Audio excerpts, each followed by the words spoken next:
Today is the day called Imbolc, Imbolc or Imbolg, a traditional festival of Gaelic marking the beginning of spring.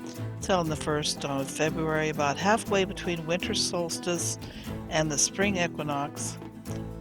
Historically, it's been widely observed throughout Ireland, Scotland, and the Isle of Man, one of the four Gaelic seasonal festivals, along with Beltane, one I can't pronounce, and Samhain or Samhain, depending on how you pronounce it.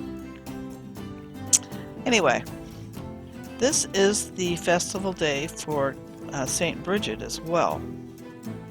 And she was originally, it is believed that Imbolc was originally a pagan festival associated with the goddess Brigid, or Brigid, that it was Christianized as a festival of Saint Brigid, who was thought to be a Christianized goddess of old times.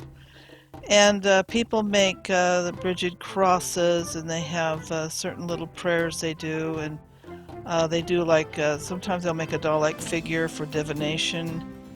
And the figure would then be paraded from house to house by girls, and sometimes accompanied by straw boys.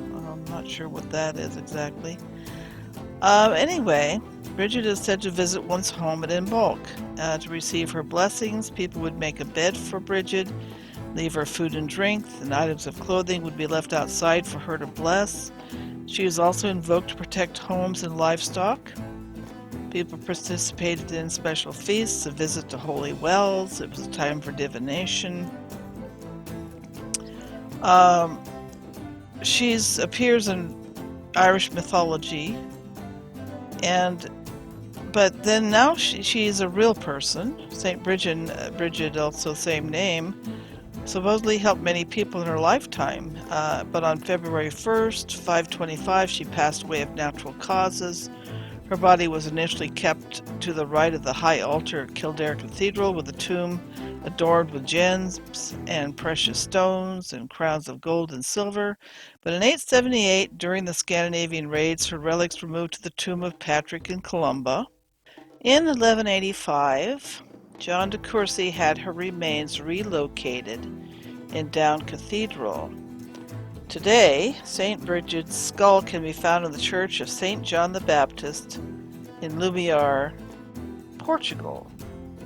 The tomb in which it is kept bears the description, "Here in these three tombs lie the three Irish kings who brought the head of St. Brigid, virgin and native of Ireland, whose relic is preserved in this chapel, in memory of which the officials of the altar of the same saint caused this to be done, January AD 1283.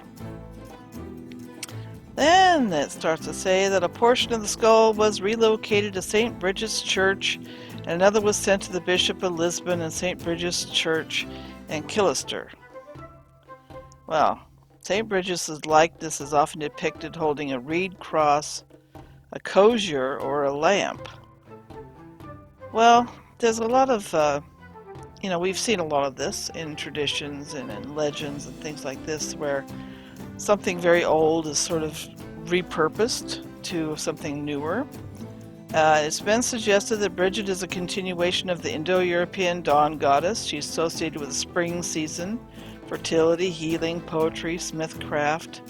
And in the 10th century, the Christian monks in their writings said that Brigid was the goddess whom poets adored, and she had two sisters, Brigid the healer and Brigid the smith.